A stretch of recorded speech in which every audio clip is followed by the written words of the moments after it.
This is going to be the most important ukulele lesson of your life. I'm going to show you 5 ways of how to solo using the major scale.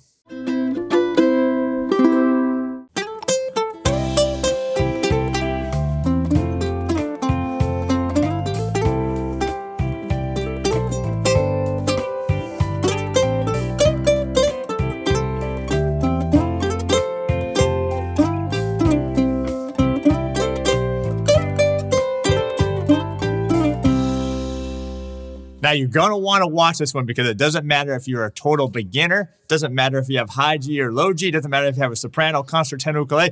This is going to be the one. I'm going to show you from the very beginning, walk you through this on how to solo using a major scale. So make sure you stick around for this one. But first, I'm Terry Carter and welcome to ukelikethepros. We do ukulele tutorials, we do challenges, we do reviews, we do giveaways. We also do some guitar lele and baritone. So if you haven't done so already, please subscribe, turn on that bell notification.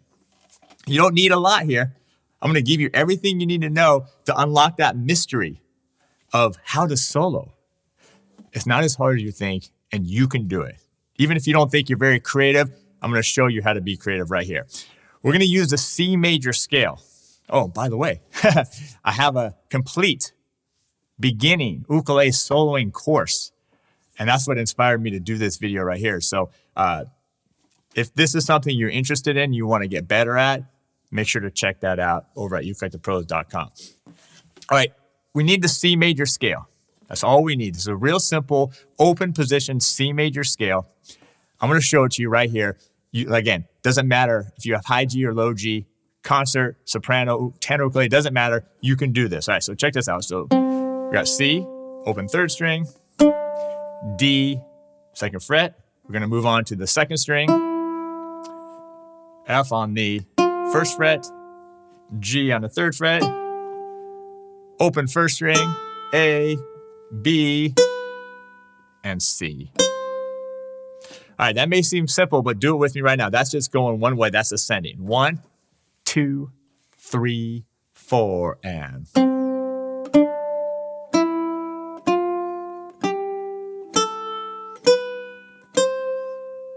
If you notice, I'm just using my thumb. You don't even need any fancy fingers, just using your thumb in all downstrokes. All right, now you got to make sure you know this going back down as well, okay? So same thing, 3, 2, 1 on the 1st string. Next string up, 3, 1, 0, and then 3rd string, 2, and 0. All right, so let's do that. That's called descending. Do it with me. 3, 4, and...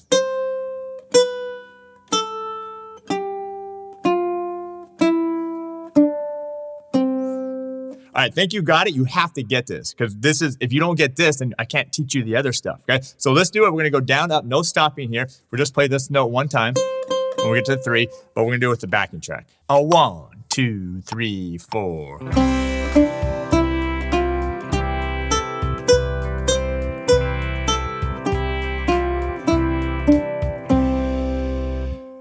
All right, so once you got that down, now I'm gonna show you the 5 things how you can write your own solo, create your own solos while you're playing this. What we're going to do, we're going to be in the key of C, using the C major scale. And I'm just going to do the simple, it's like the Brown Eyed Girl intro, which is...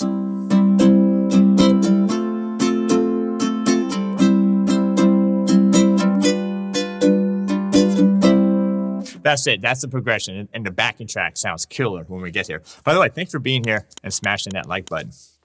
All right, 5 things. Step number 1, or rule number 1, or key number 1, whatever you want to call it, is just play the scale up and down. That's it. So I'm going to play the backing track with that same progression I just showed you. Just play the scale up and down doing quarter notes. Let's do that.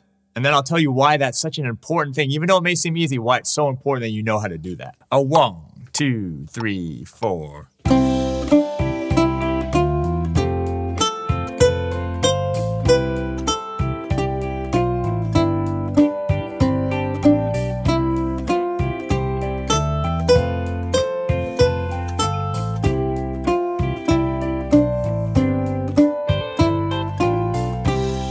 Now you notice I didn't stop. I just went down, up, and then I ended up stopping run on the G note here, which is perfect because the last chord's C and that G note fits perfectly. All right, make sure you can do that.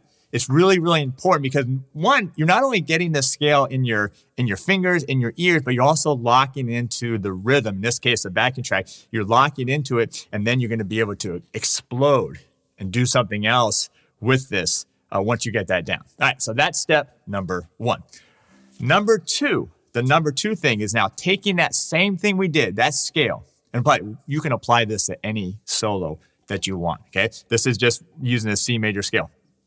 Take that scale, and now instead of just playing it up and down like we did with quarter notes, play it up and down, but change the rhythm a little bit. Don't make everything a quarter note. Make some a half note or eighth notes or dotted quarter notes or whatever you want, but change it up rhythmically and wait till you hear what's going to happen.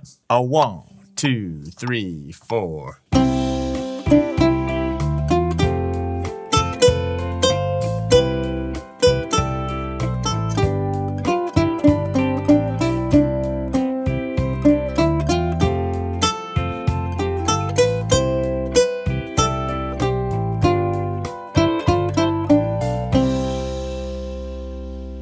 Yeah, that's what I'm talking about. Well, I'm just making this up as I go, just like you can do. Now, all I did was run the scale up and down.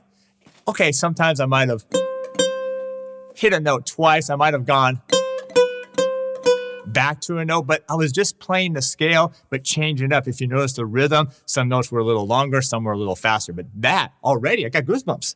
That already is starting to sound like a solo. All right, number three. We have a tendency to give ourselves too many options. So you might say, oh, Terry, I could play that C major scale all the way up and down the neck, okay? That's too much. You don't need to play all over the neck to create a great solo. I mean, if you don't believe me, go check out someone like B.B. King.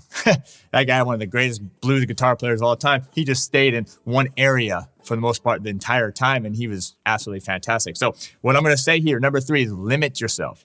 Okay, so instead of playing that whole scale, why don't we do this? Why don't we just take the first 5 notes, which is C, D, E, F, and G, only on strings 2 and 3, and only play those notes for your solo. And let's see what happens. 1, 2, 3, 4.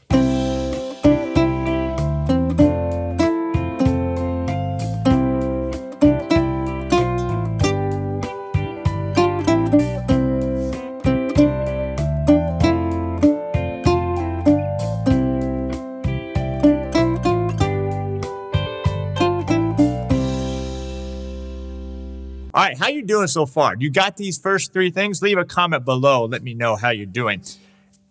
Did you notice we're not even using a 4th string? That's why I said high G, low G, doesn't matter. Soprano, concert tenor, it's all good for this video. So those are the first 3 things. Make sure you can do those. I have a blast doing them. So if I can have a blast doing them, you can as well. All right, number 4 to unlocking the mysteries of the soloing is using licks. Okay, so licks is something that you're going to either learn by learning other people's solos, or it's going to be something that you're going to develop your own licks as you play and as you practice. And what I suggest in order to do that is one, and that's one of the things we do at the soloing course at ukelikethepros.com, is I create a solo for you. You learn it, and while learning that, you're going to have all these great licks that you can play. But also what we do is we have these long backing tracks, like 3 minutes long. And as you're playing, you're going to come up with these ideas of your own, that they're going to become your licks, your signature things, because you're going to play something. You'll be like, yeah, what was that? That was cool right there. And you're going to write it down. You're going to create a little lick book. You're going to write it down. And that way you have it. And then you'll always remember that little lick because it's yours. Okay. So creating little licks. Let me play a little bit now. We're going to do something different than we did the first 3 times. I'm going to do more of a lick-based solo. Let's see how it sounds. 1, 2, 3.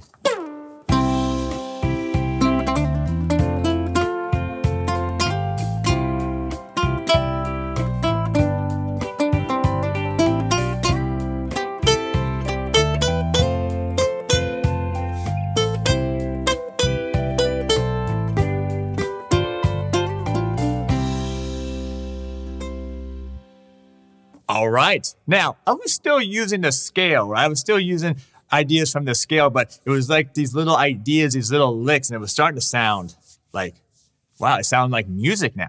Right? It's very kind of melodic when you're using the C major scale, and especially in a song like this, but it's starting to sound really good. It's starting to like pull all the pieces together now. All right. So make sure you get some licks, create your own, learn them from other solos. Check out the course, ukelikethepros.com. All right. How you doing, by the way? How you doing? Thanks for smashing that like button. All right. And the fifth thing here. Now, this is a little bit more advanced idea, but I wanted to include it anyways because it's going to take your, if you're here and the pro level's here, bam. That's what this next one's going to do. Number 5, which is adding articulations. So articulations can cover anything from bends, vibrato, a slide, or hammer-ons, or pull-offs.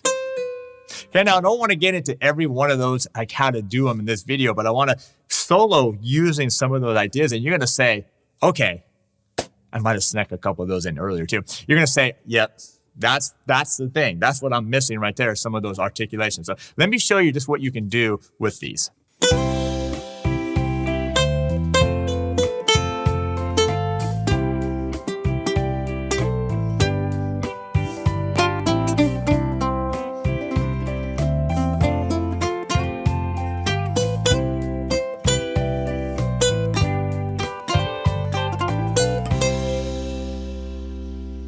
All right, I'll take that right there. I'm just improvising these on the spot. That was just the first take.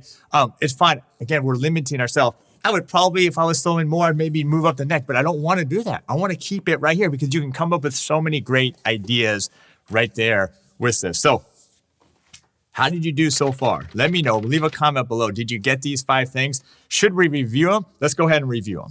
Number 1 is literally playing the scale, in this case, the major scale, up and down with the backing track. Number 2 is playing the scale like up and down like we did for number 1, but changing it rhythmically, adding some notes that are a little quicker, a little bit longer, and then just kind of changing the feel of it. Number 3 is limiting yourself, just taking maybe 2 strings, 5 notes, and really coming up with a solo just using those 5 notes. That way you kind of eliminate all the excess too many notes syndrome that we tend to do as ukulele players. Number 4 is licks. You got to come up with licks. You got to start creating your licks, memorizing some licks, learning some licks, and then you can apply them to your songs, to your soloing, and it's really going to make you sound fantastic. And then number 5 is adding the articulations, bends, slurs, slides, hammer-on, pull-off, that kind of stuff. It's really going to make vibrato, really going to make your solo pop, and it's going to really grab the attention of people and make you sound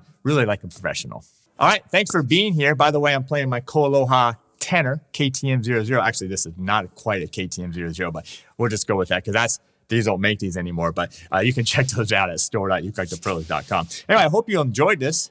Don't forget, we have that great, fantastic beginning soloing course. Check that out, ukelikethepros.com. I appreciate the comments, the like button, subscribing, all that kind of stuff. You guys are amazing. You can do this. It's not as hard as you think. You just got to put in the time and get in the practice. So anyway, that's going to do it for this one. Until we meet again, have a good one. Stay safe, and we'll see you next time.